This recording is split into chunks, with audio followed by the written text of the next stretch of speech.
Welcome, everyone. You are here for tips for collecting high-quality qualitative data. This is one topic in our monthly series. So I'm Catherine Guevara, and I run our brand new Education Resource Center, and we host monthly workshop series at the intersection of educational topics with clinical and translational research to help optimize our educational offerings and the trainings we provide.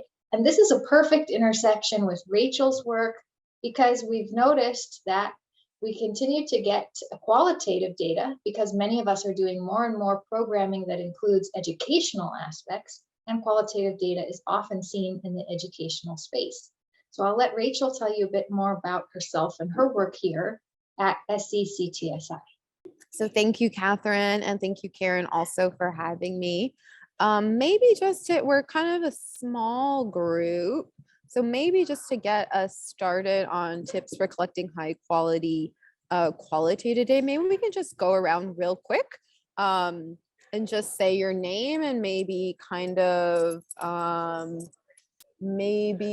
see, yeah, why this workshop for you or this tutorial. I'll start with Carlos.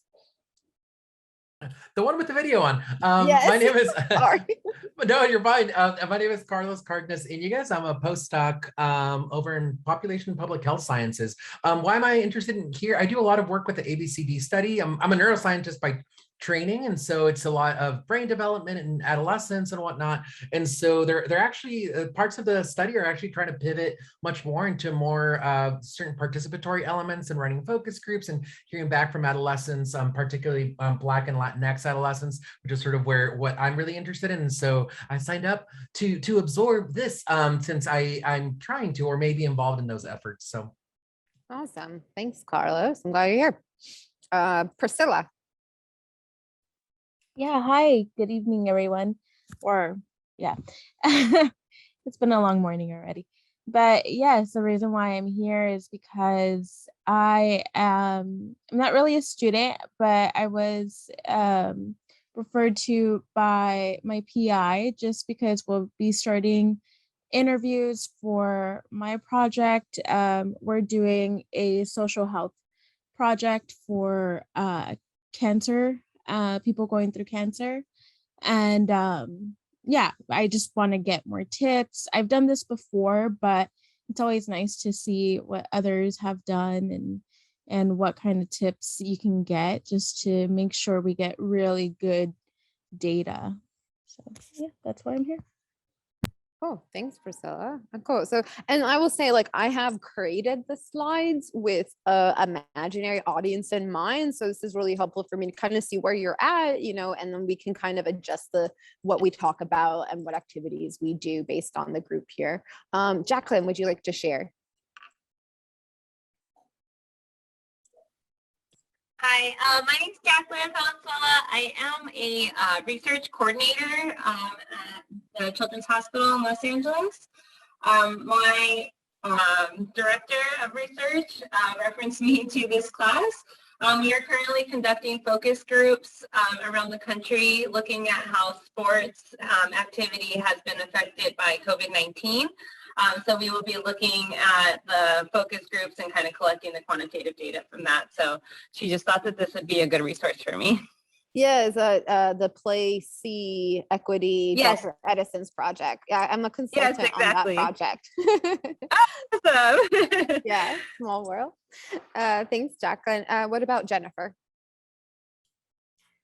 Hi, everyone. I'm Jen. I'm a hospital medicine fellow at CHLA. For my primary fellowship project, I'm planning to do a qualitative study where I'm going to be interviewing families of babies that present to the ER with fevers to get more insight on how we're engaging them in shared decision-making around management of the babies, since that's a cornerstone of the new guidelines that came out last year for managing these babies. Qualitative study or qualitative research is very new for me, but I'm really excited to learn. And so my advisor told me about this class to learn more about high quality interviewing and data collection. Oh, thanks, Jen. What about Alexis?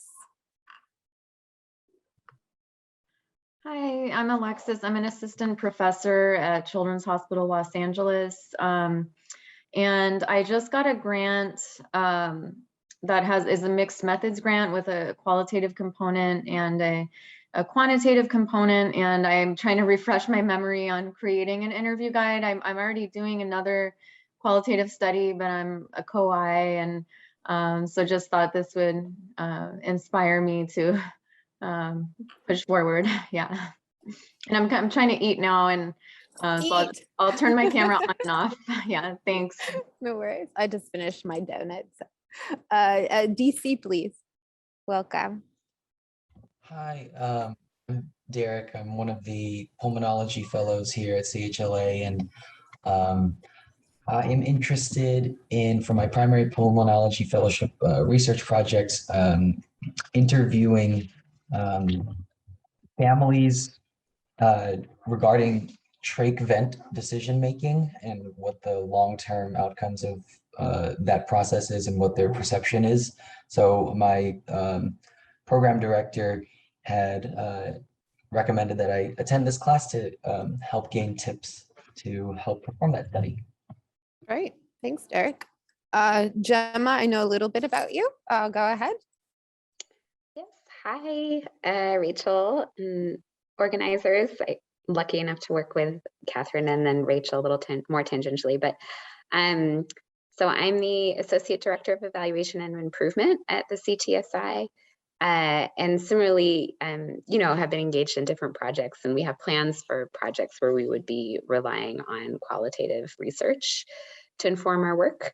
And I think someone else said this earlier, while they've done this in the past, just, continuing to learn. And since Rachel's an expert, really enjoying hearing what she has to say. Thanks, Gemma. And last but not least, Angel.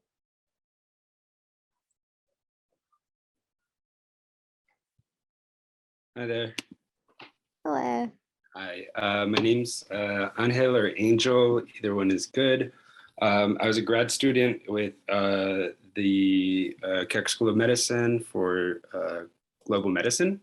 I now work with LA County Department of Health Services, and we just started, finalizing the partnership with the Center for Population Health. And so they shared some of this information with me as we're gearing up to put together a mixed method study as well with community-based organizations and COVID-19 work.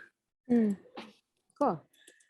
Awesome. Yeah, that's kind of my work with Gemma previously, was looking at access to the COVID vaccine. So welcome, Anko, and welcome everybody.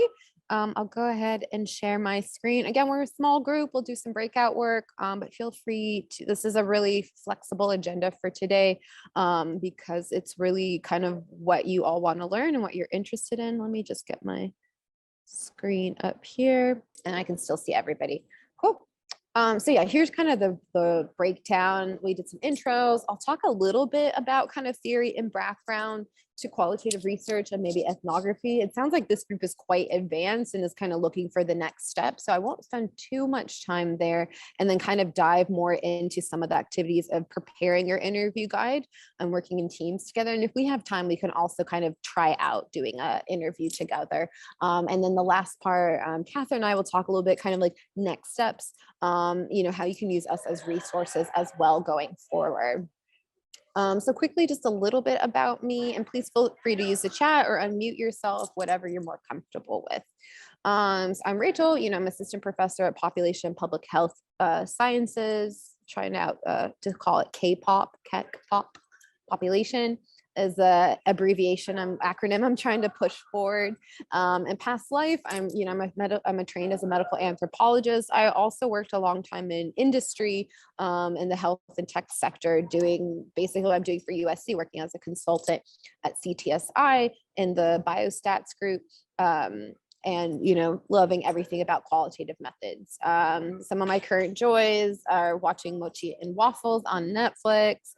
I'm trying out Sally Rooney, the books. I don't know why they're so popular. Maybe I'm too old, so that's why I'm reading. And then some of my research looks at qualitative mixed methods research around pregnant women and cannabis use research, and talking to health providers as well as cannabis retailers and pregnant women as well, and just trying to understand potential educational interventions in the future to make sure women are still coming into prenatal care and not being turned away. This is my baby, who's actually now like a 3-year-old, so I probably need to update that photo. So just kind of so you know a little bit where I'm coming from. So, anthropologists, this is what most people think when they think of anthropology, is Indiana Jones. This is kind of a little bit more how I see myself, as someone like out in the elements, doing field work. I used to have an asymmetrical haircut. I love Gina Rodriguez. This is more kind of what it's like though on an everyday basis. Most of my work now is shifted to remote, which works great for pregnant women and young parents. But a lot of times it's like being in closets and talking to people or doing participant observation and interviews. And I might refer back to this study later. I think you all maybe if you can share in the chat, or if you want to unmute yourself, a lot of you are quite familiar with qualitative research, or you're coming back to it. What do you feel, please share in the chat, what you struggle with the most when it comes to collecting qualitative data? Or if you're new to qualitative research, what are some of the biggest hurdles you anticipate to collecting qualitative research? Go ahead and share in the chat. So Catherine says, convincing those outside of the field of education that it is valid and valuable. Yes. Yeah, we hear a lot from people like, well, sir, it's not accurate. How can you show validity? It shows so much bias. Let me close this. So yes, what about others? Kind of what do you feel is some of your biggest struggles when it comes to collecting qualitative data?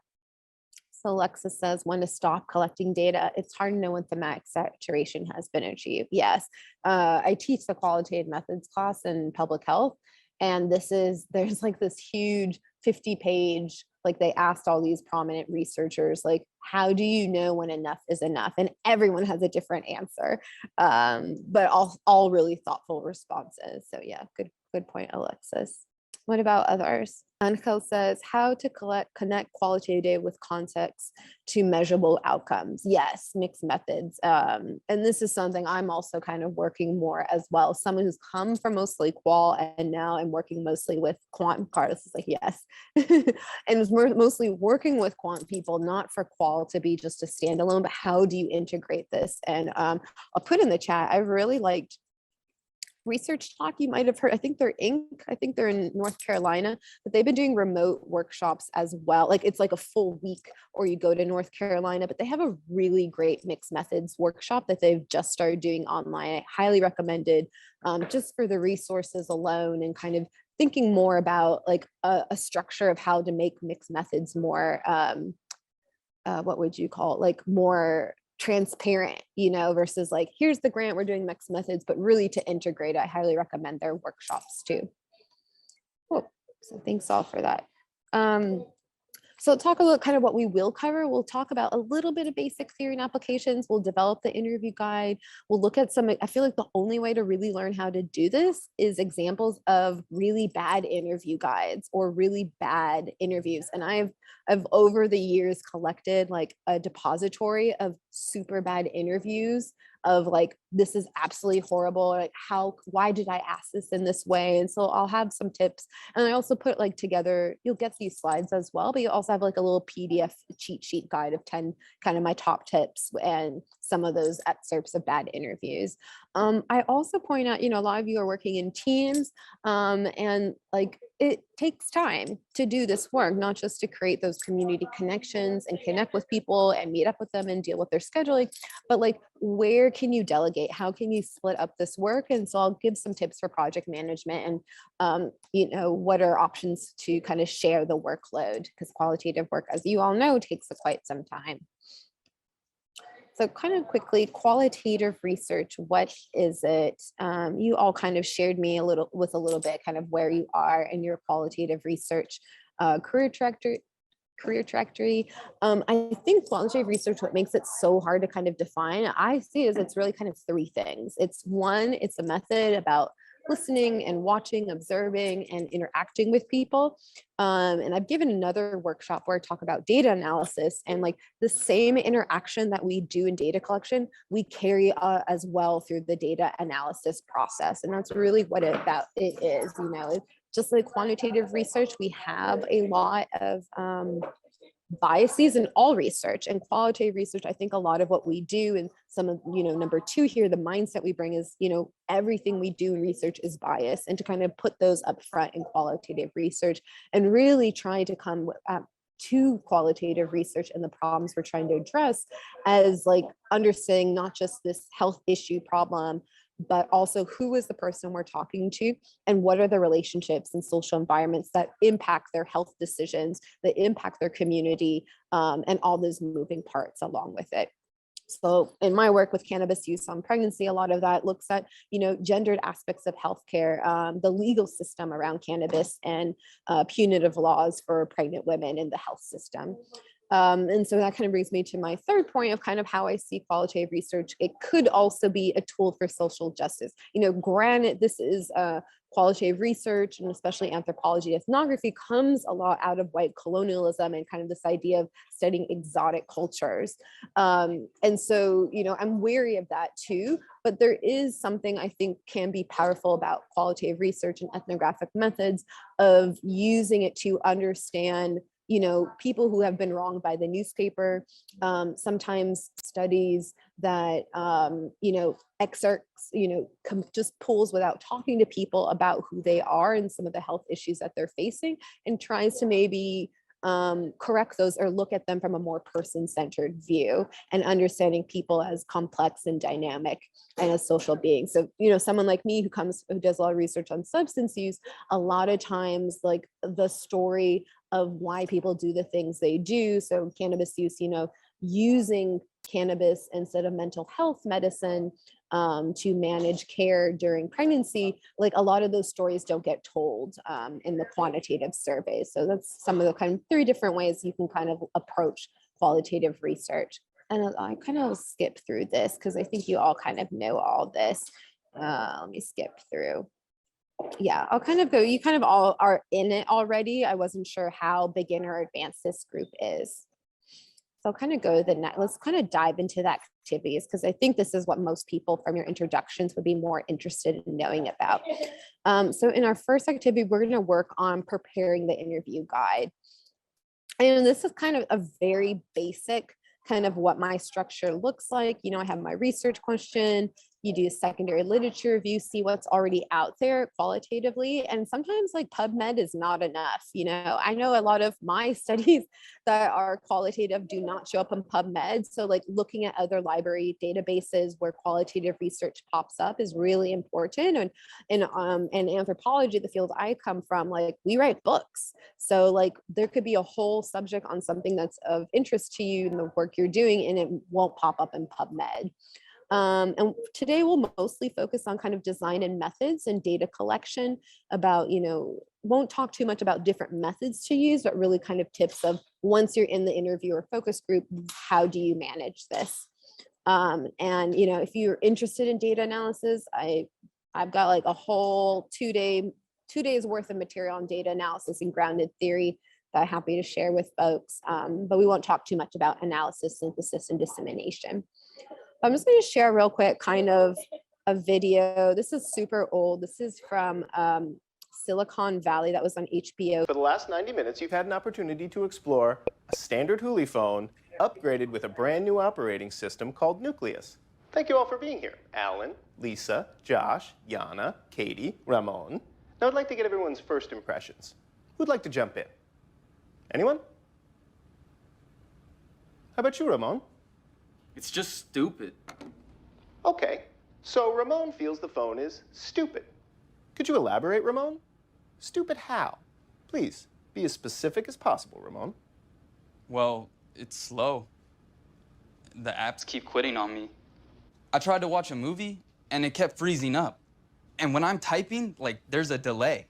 Then all the letters pop up at once. You took a good phone and you made it all, like, shitty. Keep in mind, I didn't design the phone. It pissed me off. I appreciate your honesty, Ramon. That's just one guy's opinion. Who else feels this product is stupid? Alan, Lisa, Josh, Yana, Katie. And did it piss off anyone else? Alan, Lisa, Josh, Yana, Katie. Christina, how bad is this? Be honest. Is this Windows Vista bad? It's not iPhone 4 bad, is it? Fuck. Don't tell me this is Zoom bad. I'm sorry, Gavin. It's Apple Maps bad. And who else felt this product is messed up? Alan, Lisa, Josh, Yana. Sorry for the disturbance, Alan, Lisa, Josh, Yana. This is, example of what not to do in a focus group, not to do this at all. Even in industry, I haven't heard in so long of these double mirrors. I've seen that in like psychology departments. But just to kind of say, like, we're going to go through things that are going to be maybe familiar to you or revisiting. Like, this is hard. Like, you're in the moment, not just listening and talking to someone, but also trying to figure out these research questions and also be kind and conversational. And, I think one way that's really helpful is, again, like we'll do in our next activity, is to go through really bad interview guides and learn from them and be on teams.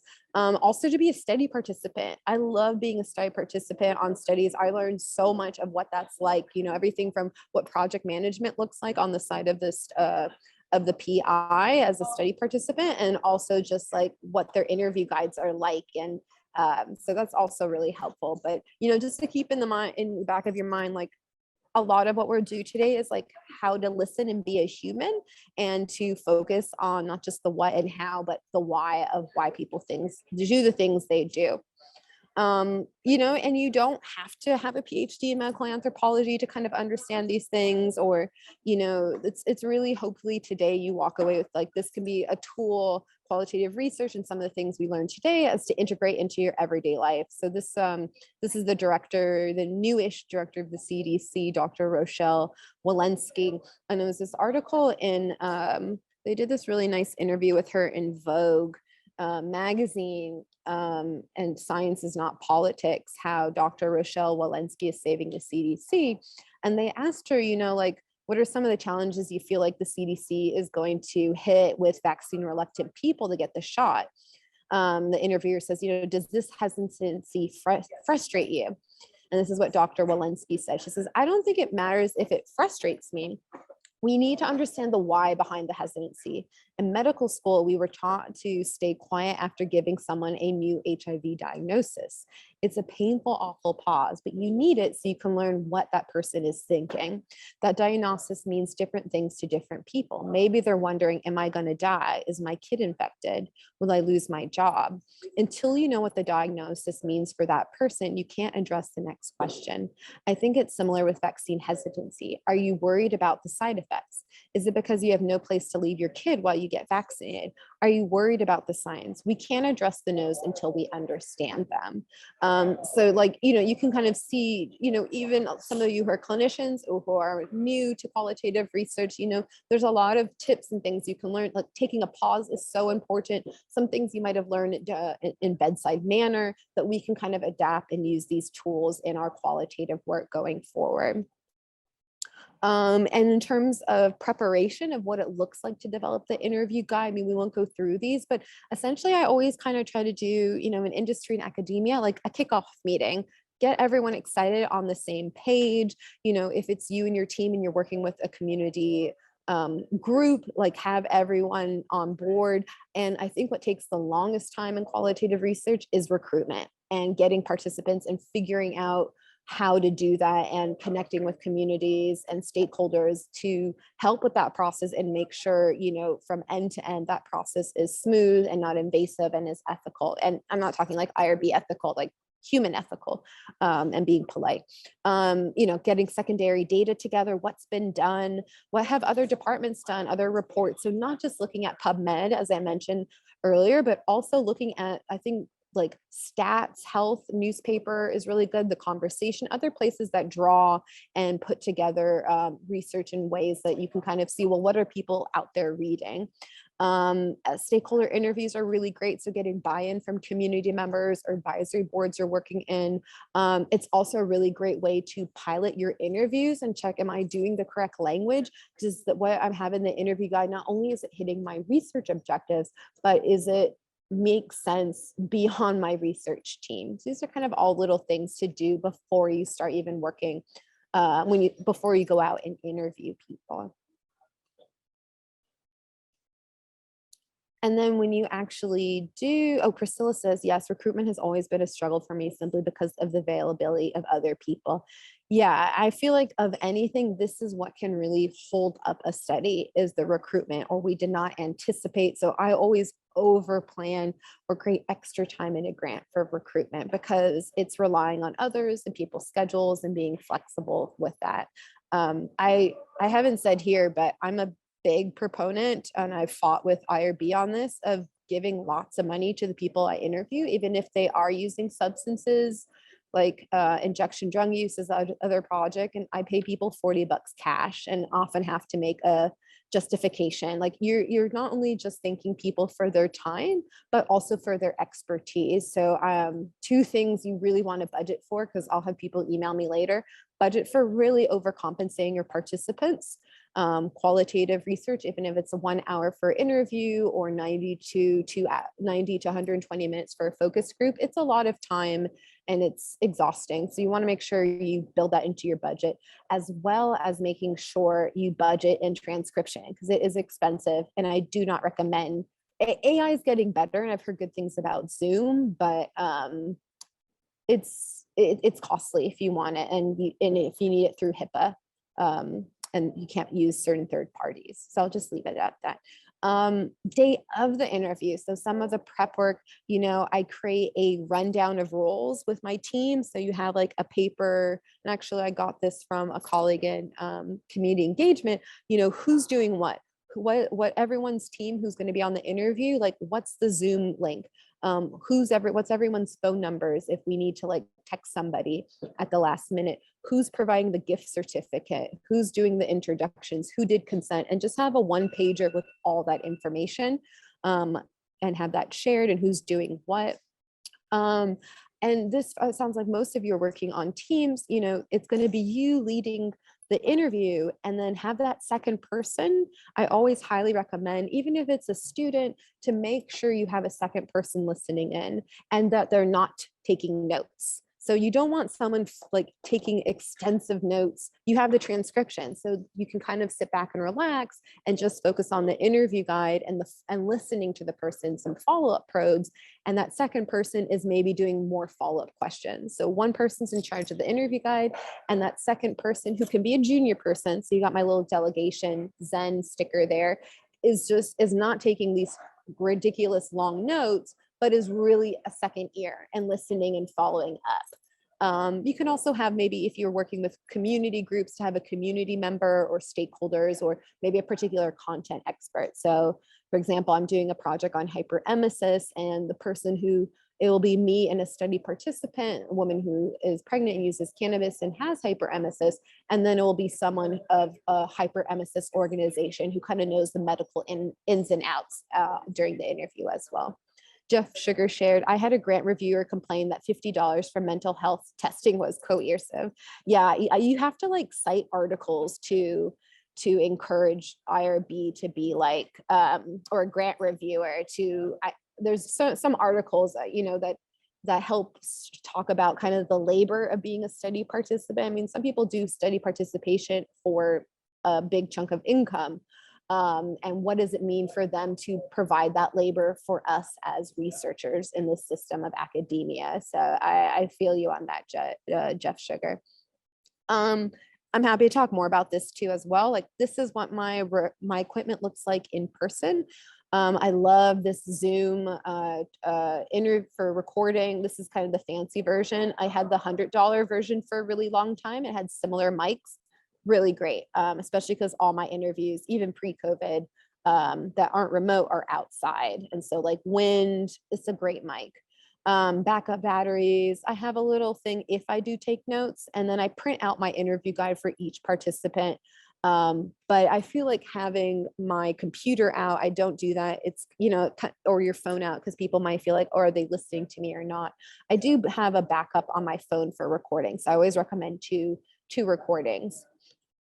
This is what it looks like for remote. I have my laptop, and I use Zoom for interviews because you can do HIPAA and record. And then I use QuickTime, for those of you who use Mac, as my backup recorder. And so this is going to be our first activity. We're going to pretend we're qualitative researchers, ethnographers, and our PI wants to design a new cancer portal based on participants' experiences. So I decided to give you an interview guide, and this is actually a real interview guide that someone put together. I'm giving you an interview guide where you don't know a lot of information, and that's on purpose. I mean, some of what we're working on today is not to step away from being content experts.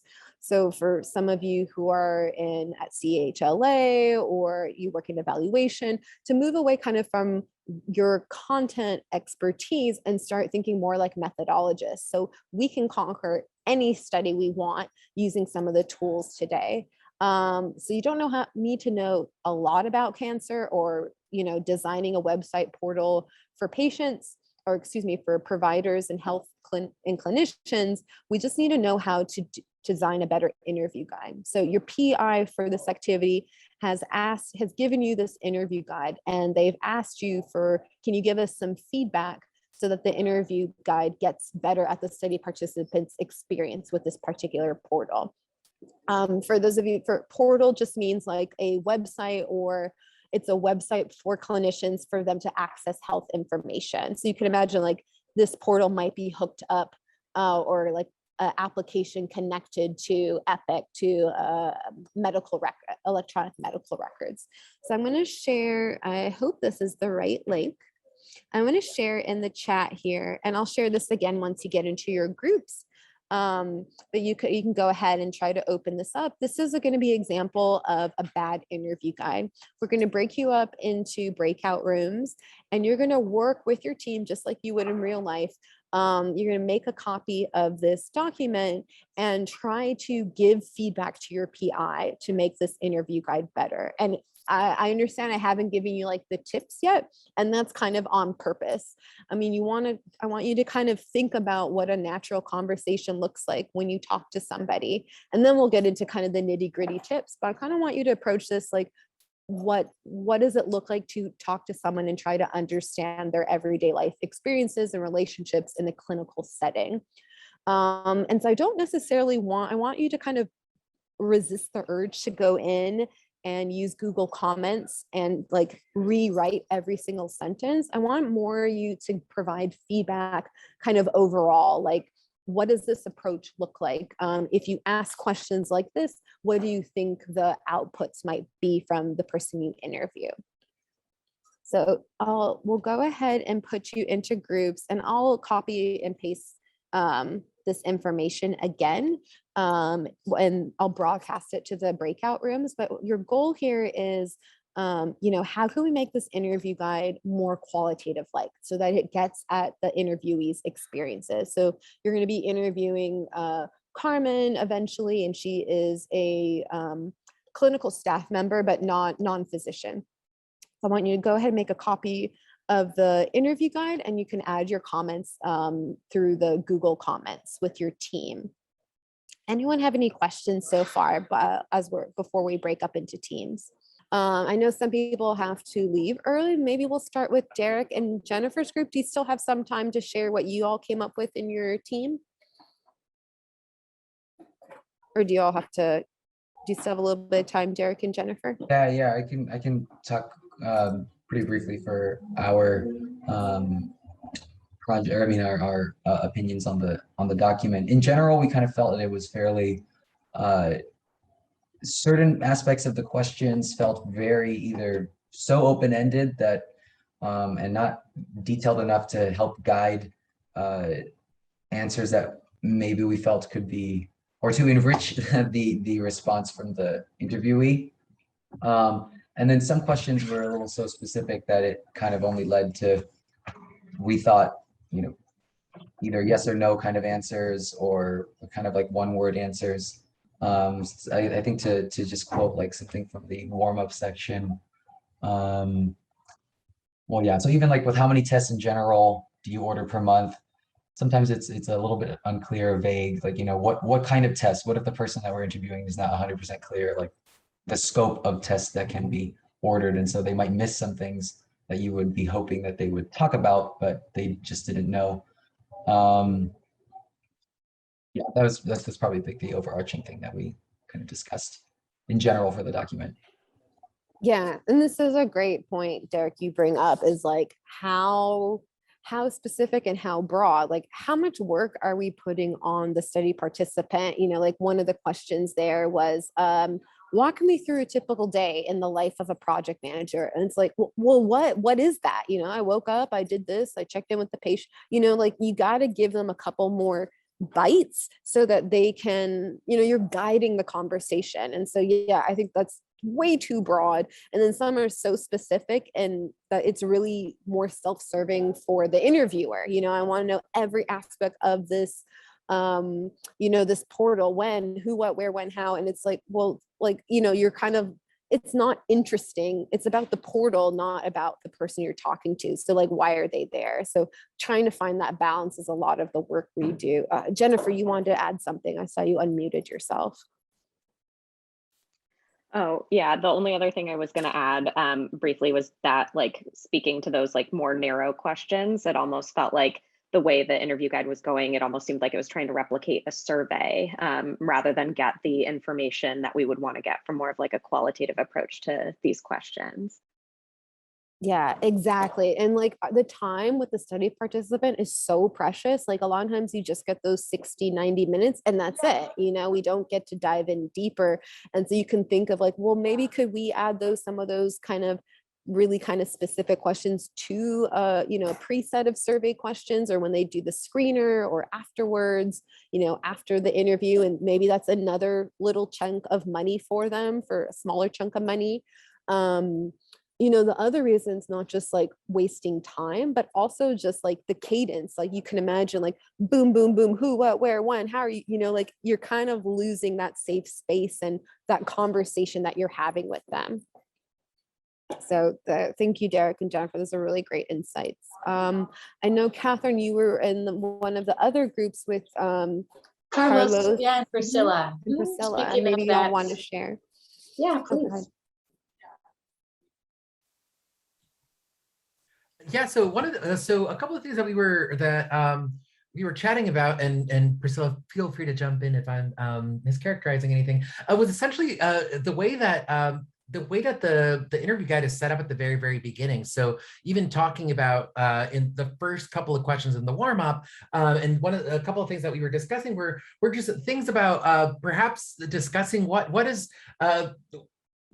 how are they being compensated, or what is, or like how is that going to be working? And also like what are they like, should they be concerned that we're going to run back and communicate whatever they shared with higher ups? Like what is our relationship to them, and sort of different systems of power and whatnot. And so yeah, so really that there isn't anything in here that touches up at all on setting up a safe space, or really declares anything about our positionality and sort of how we exist within the interview space as well. Yeah, Carlos hit it right on the mark. It's just creating a space for any person to really know that, because I've been in roles where, I wouldn't want my higher ups to know exactly what I feel, and when you do, you are being censored, right? And if this is to non-censor anyone, then you really have to create a clear indication that there will be no repercussion. The information that you would be getting from Carmen would be just a general comment from, thousands of other people. Carmen would only be one of 1,000 that would be in a list of what to do, the do's and don'ts of, collecting this data. So yeah. Yeah, those are really great insights. And this interview guide just kind of jumps into it, boom, boom, boom, who, what, where, what, when, what's going on.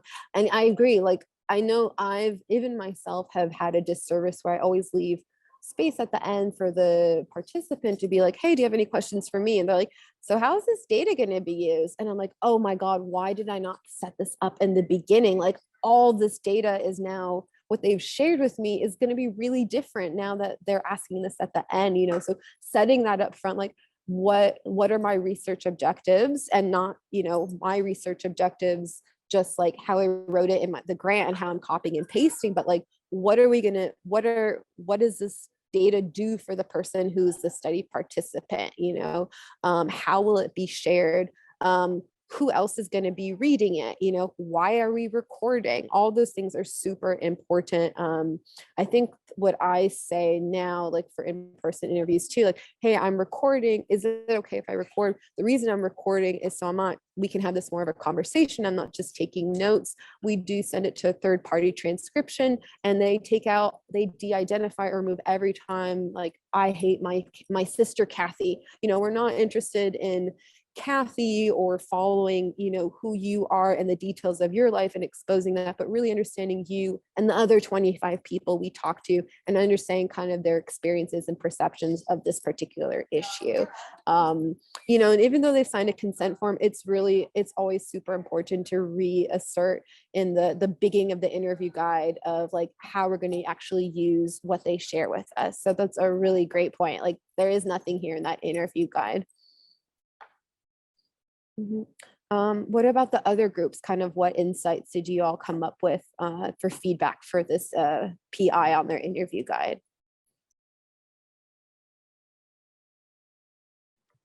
Yeah, I think for us, the little time we kind of started later, but I think we were agreeing that there was a lack of specificity in some of the questions. And so just kind of echoing what some of the other people were saying. Yeah, and this, as I mentioned before, like being too broad or too specific it's a fine balance. And a lot of times how I set up my interview guide is like icebreaker, warm them up, get some rapport. This is, it's weird, especially if you're in their house or, you're in a small room together in person, or even just face-to-face one-on-one is kind of intense.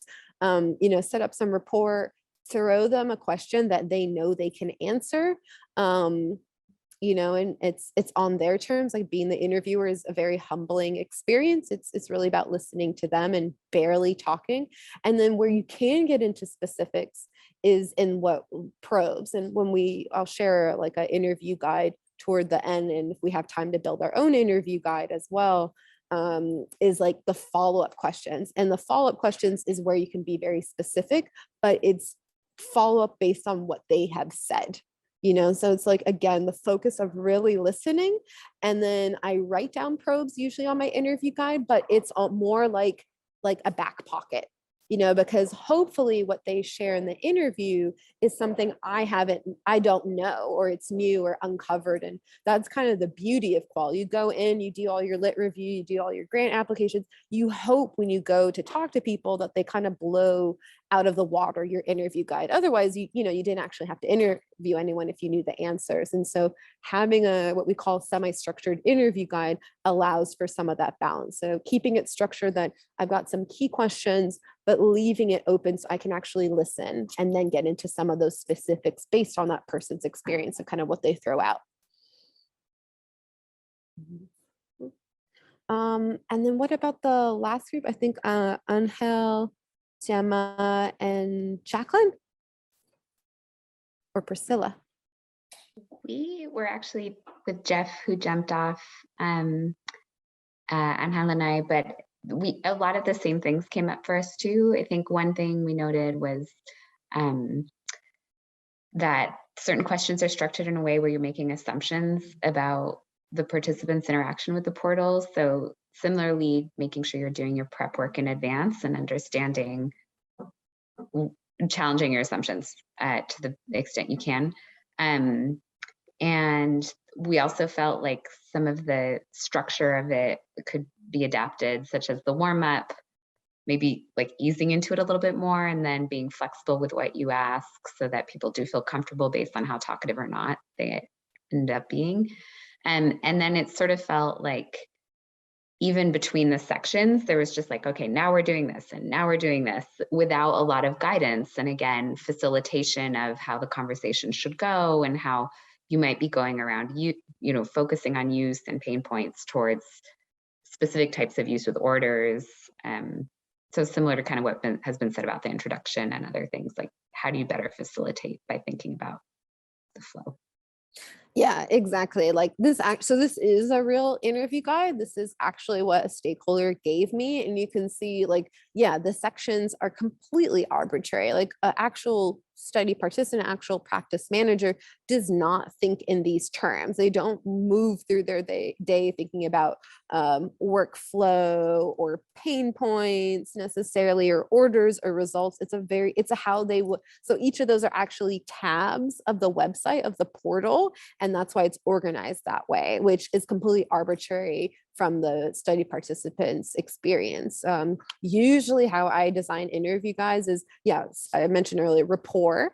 Tell me who you are, why you're in this role or in these relationships, or why you're here, where you're at, and why we're interviewing you because you're part of this particular group.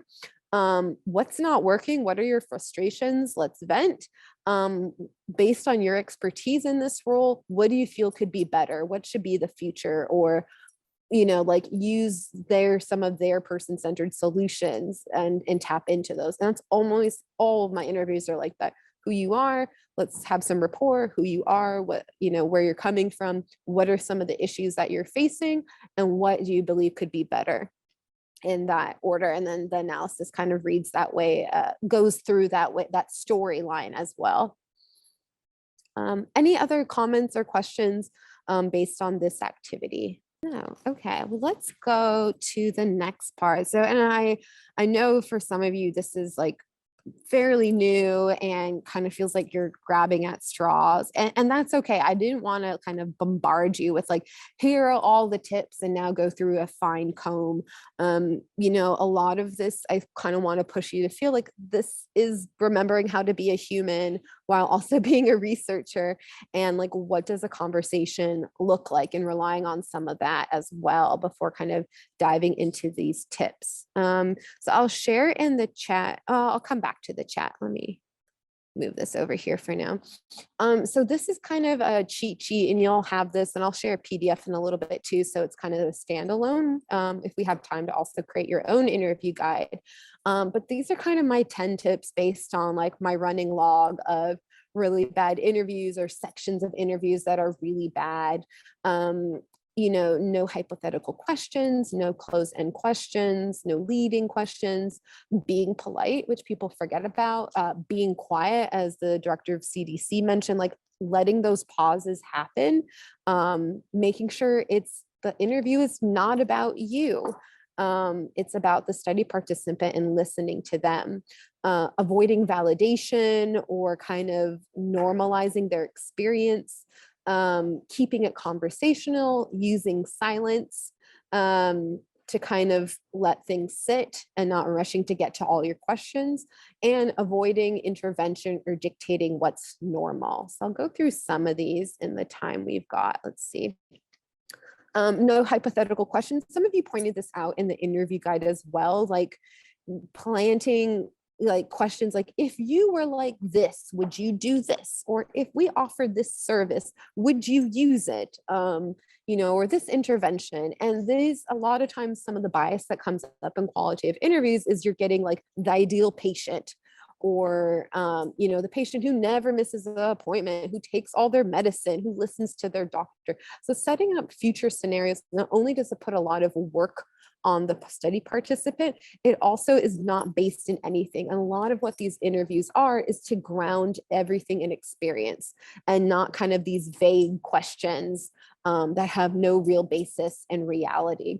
So like, here's kind of an example. The red is the red throughout here are like examples of what not to do from actual interviews. So for example, what would you use this service for in the future? You know, maybe the better way to do this, the green part, is what's missing from this service? Like from your perspective, not would you use this? You know, they're probably going to say yes, because you're talking to them. There's some social pressure there. So, you know, it's kind of no hypothetical questions. Don't plant these things out into some type of future. We kind of talk more about this, close-ended questions, kind of surveys, there's different ways to kind of leave them open-ended. No leading questions. So this is, for example, you're not trying to lead the participant into a particular direction. So this is, again, kind of trying to have things more open-ended. So for example, do you get testing every month? If, why not? With the expectation here that getting tested every month is really important. Maybe, and also there's all these kind of assumptions, like they have access to care, maybe they have health insurance, versus asking, even this one's not very good. I feel like, how often do you go to the doctor? How often do you check in about your health? Or maybe what ways do you care for yourself when you don't feel well? So I would even take this one back a step. Fix this green part. Being polite. This can be kind of challenging, especially when your participants can be challenging sometimes. I work with a lot of people who are injection drug users and sometimes are high during interviews. Like, what do I do in those cases, And I feel sometimes we have to end interviews early if people are really high. But it's really important to let the study participant be the asshole, not you, and maybe that means ending an interview early, but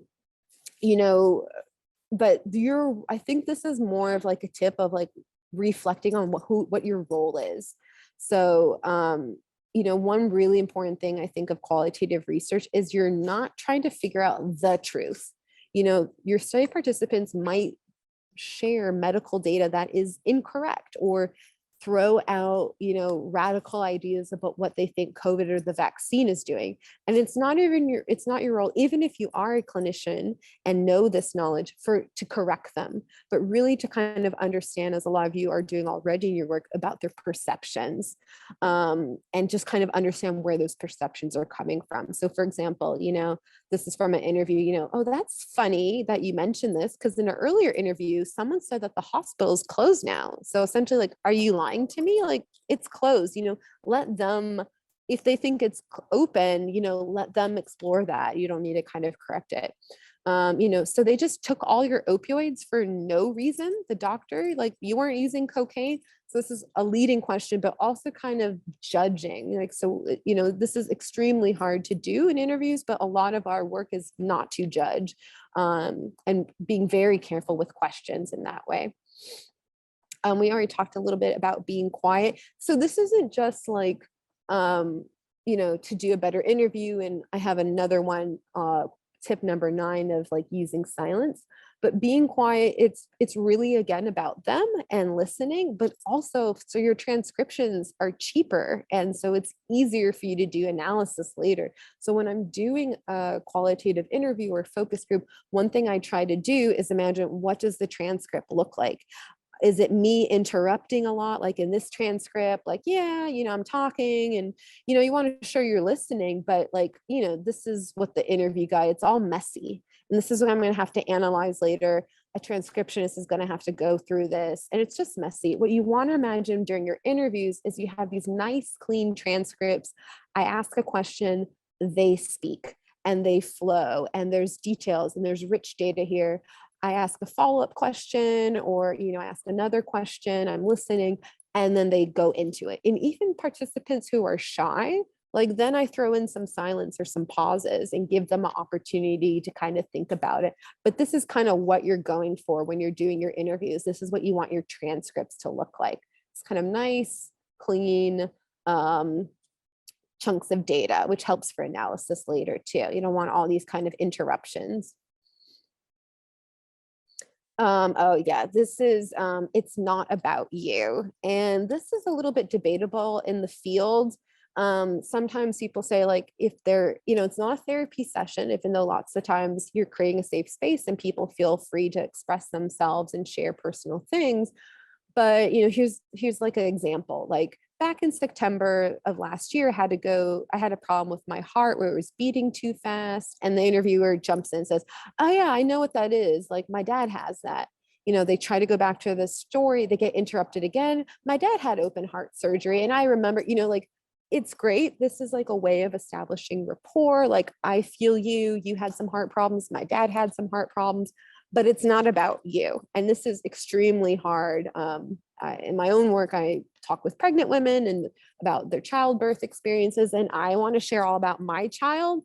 And it's so nice that I, go on mute and just kind of like let them speak in person too. It really has to be about listening. It's actually a very challenging thing to kind of control yourself and not talk about yourself or say, oh, I know what you mean. Like it really needs to be about them.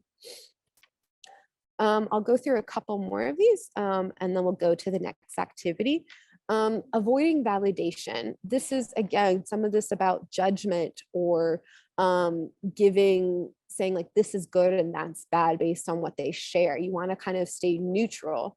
So for example, why do you prefer fentanyl over heroin? And then they say convenience. Oh, that's cool.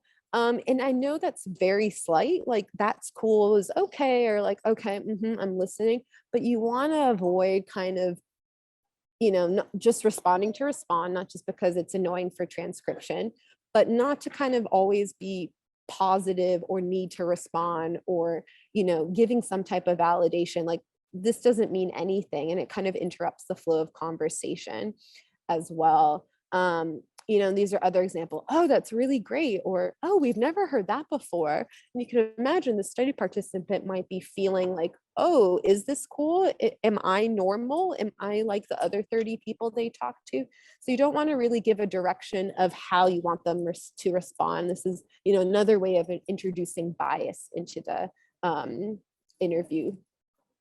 You don't need to, try to avoid giving feedback every time they give out a response. Keeping it conversational. We talked about this a little bit. Using silence. We talked about this, especially for those of you who might be doing things in person. When in doubt, you don't know what to do with your body or with your voice or what to say, like take a pause. Sometimes I incorporate bathroom breaks when I do remote or in person, just to give it can be extremely intense, just to give people a chance to move their body, breathe, get some water, and start again. And it's amazing sometimes if the group is kind of quiet, they go to the bathroom and we regroup. Sometimes just they need to go to the bathroom or get some water, and having them a chance to kind of breathe again and start over, start the slate new, start the interview over again. It gives you another opportunity. Avoid interruptions, the last tip. Avoid interventions or dictating what's normal.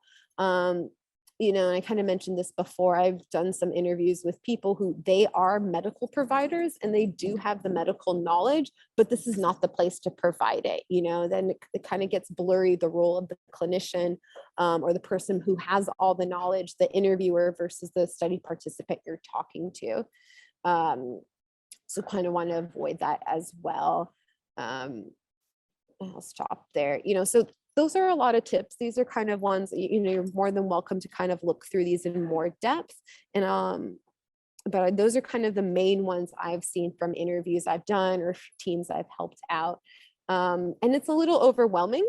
I have a great colleague. She's Helen Kim. She's a graphic designer. She's done some kind of ethnographic projects of her own.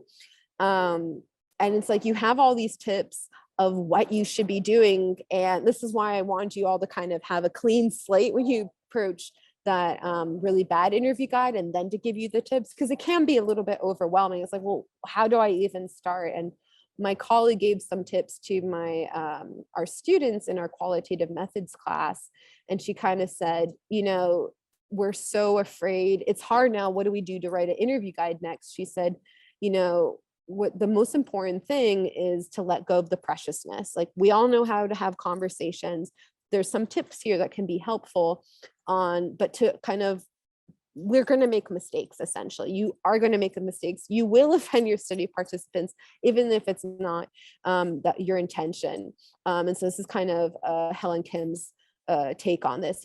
I learned it was okay while I'm doing research to let go of the preciousness around being correct or fully aware.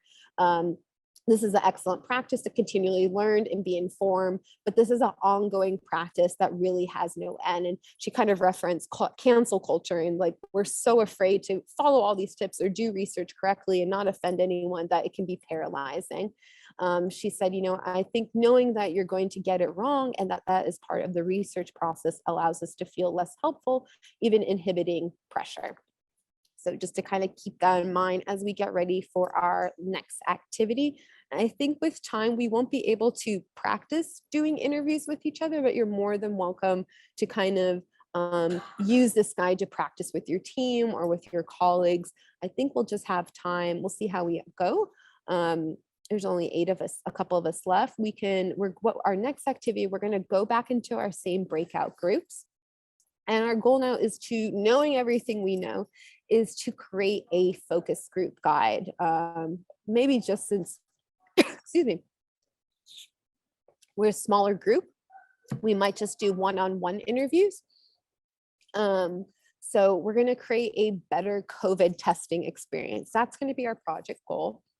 And our task as qualitative interviewers or ethnographers is to capture not just kind of the technical aspects of what does it take to have a better COVID testing experience? So the who, what, where, when, how, why, questions like a journalist would ask, but also conceptually in one guide. And that's kind of the goal of qualitative interviews. It's not just making sure we get all the answers and everyone is throwing out their perfect, ideal COVID testing site, but also conceptually what makes sense to them. So I want a COVID testing site that has cocktails and music and a party and it's great.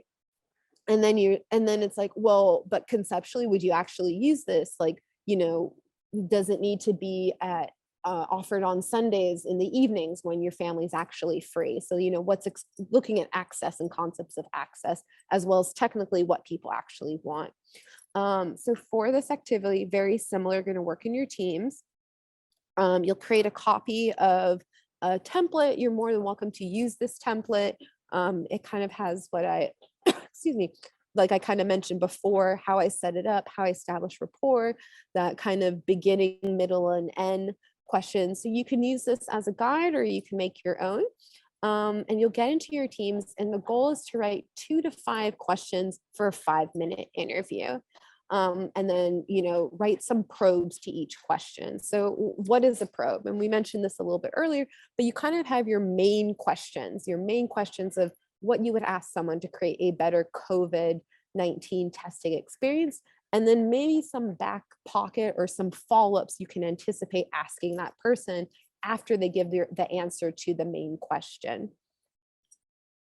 And so that's kind of what the probes are. And again, this is a team effort. This is never just one person creating the interview guide. You might pilot it with stakeholders. Excuse me. Maybe you want to pilot it with an actual study participant. You want someone who's a content expert who really knows this particular part of the field to weigh in. And maybe also have community members, like, is this language correct? Are these words too technical? It's always great to create these together as a team. So we'll go ahead and do that. We'll maybe take about 7 minutes to do this with your team. So you'll go ahead and use, and I'll copy this as well into the breakout room broadcasting chat. But our goal is we'll create an interview guide, just a couple of questions just to try this out. How can we create a better COVID testing experience? So go ahead and make a copy and a couple questions with your team, and then a couple probes. Okay, and we'll go back, and you may have a few new folks in your groups. There should be 3 people in your group. And Rachel and I will drop in if you have any questions for support. Yeah, maybe just each group can kind of share some of the questions they came up with or kind of their thoughts on the process. And then we'll wrap up and kind of next steps if you want to get more resources from Catherine and I. So for us, we really spent most of the time thinking about like the current challenges with barriers and facilitators. And, you know, we were really, as we were thinking about, you know, improving or getting that experience to be like what the experience of COVID-19 was, or COVID-19 testing in this case, we focused around one, ensuring that there was an opportunity early on for them to share either a challenging or a negative or impactful experience that they had with testing. And if there was a particular site that they wanted to share about. We did a scenario. So if you were exposed to COVID-19, where would you go to get tested and why? And then after that, it was really about like, how did you learn about the location, whether or not you had an appointment, and then staffing, what staffing was like, as we kind of gauge and understand the experience. One of the things that we did note that we thought was helpful was would be like, would they go to the site again and would they recommend it to others? Because part of what we also included was in the what have you heard for expectations was if others in the family or community had shared experiences for the same testing site. And then we thought that the wish list piece would kind of be influenced by what is shared throughout the discussion. Yeah, I really like kind of those last couple of questions, because you can imagine someone's like, yeah, this site's great for me. And it's like, well, what about for like, you know, you have, maybe you live in a multi-generational household and you have a elderly parent or a child and it's the spit test and like, you know, it just doesn't work. And so I think that's really great. Like you have, and I think a lot of times, especially in person, it's really, I don't necessarily call it a focus group, but I'll go to someone's home and like their family's there and their family becomes part of the interview as well. And be like, oh, but remember that time when you ran out of opioids and what we needed to do? Or, you know, like they'll kind of play back and forth, or they'll have other perspectives. So that's definitely occurred. I like this question of like, oh, would you go back again? I remember doing a study. I went to a conference and someone was talking about healthcare post-apartheid South Africa, and everyone would say in the interview, in the survey, yeah, it was great, like it's fine. And then you kind of get in the details, and it's like they would wait 5 to 8 hours in the hospital to actually get care. And you know, in some of the reflections, well, but it's better than when it was in apartheid, when we would get like no care. And you know, so like having some reflections, like would you kind of trying to create a baseline, like this is what my care experience has been, and then, well, would you actually go back to that? Was it a positive experience? I think are some really great follow-up questions. Oh, what about or Carlos, if you wanted to add anything? No, I think he covered everything. Cool. What about the other group, Jacqueline's and Alexis's and Priscilla's group? Well, Alexis added that like really good like kind of preface of like, you know, we are going to have like kind of silence after we ask you a question, and this is not, you know, us not listening or not affirming you, but just like, you know, we want to be here to listen. So I think that would be like a really good addition to something like that. And I also like wanted to see like ask the question of how they made their appointment, and how long it took for them to actually get that appointment, and you know, if they had to wait a long time once they got to their appointment, how long was the wait time then? Or you know, did they go in clinic, did they go to a drive-through, you know, what is their preferred method of getting that shot? Yeah, I really like the insight, like, hey, I'm trying to make this like a conversation, but it's obviously not. We both know it's not an actual conversation. We're trying to mimic one. And I liked what you all said, like, I'm I'm not giving you feedback. Like I'm not looking for the right answers. And that's why you'll hear some of these pauses. So I think that's a really good thing to put up front, is really a great idea.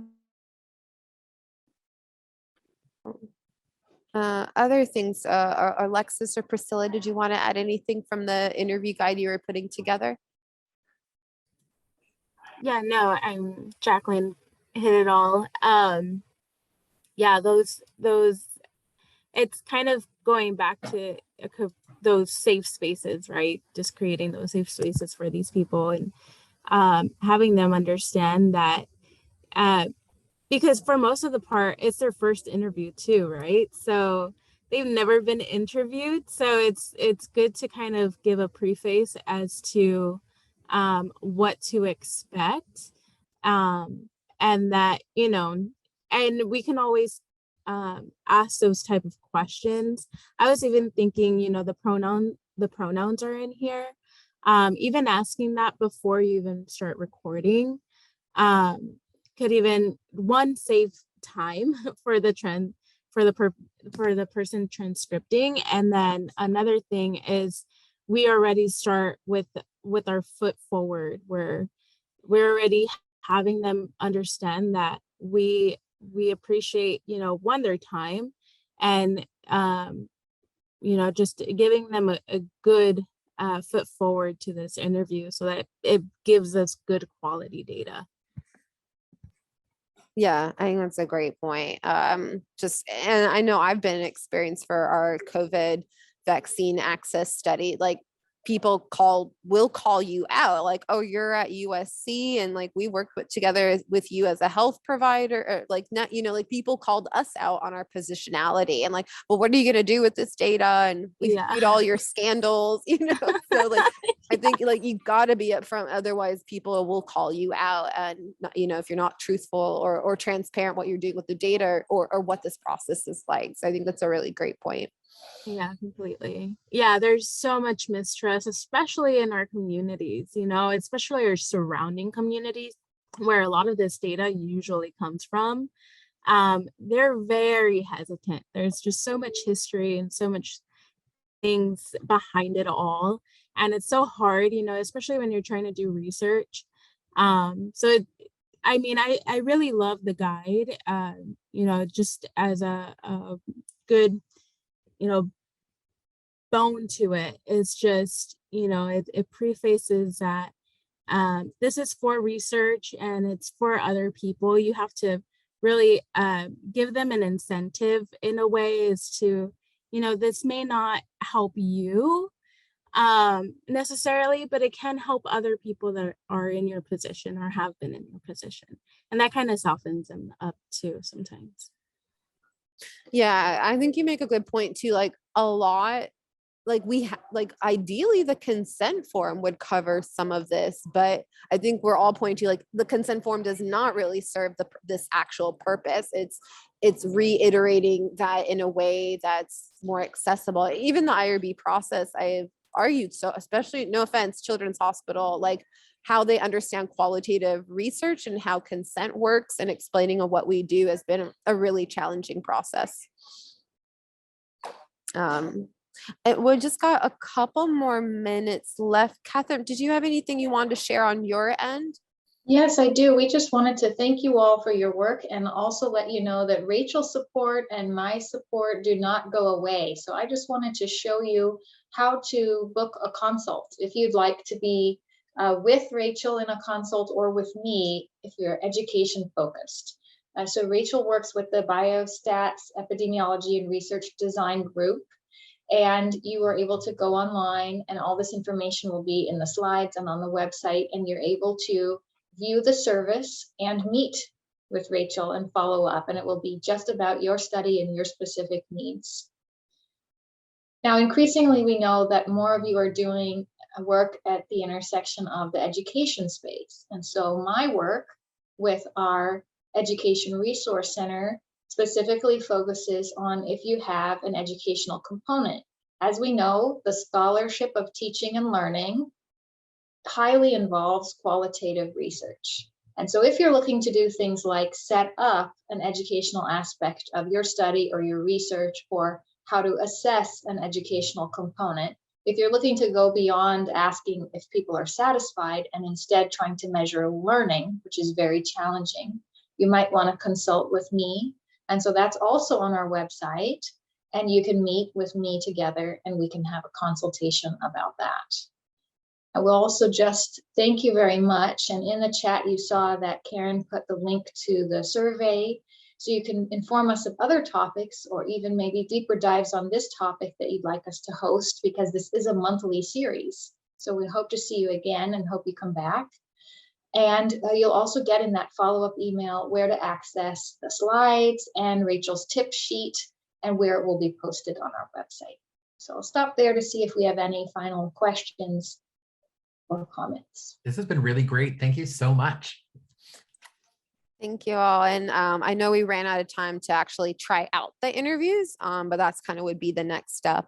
If you want to know more, as Catherine mentioned, like you can connect with me for consultation through the biostats group. I'm also teaching a class I teach every spring, the qualitative methods class. It's PM 587.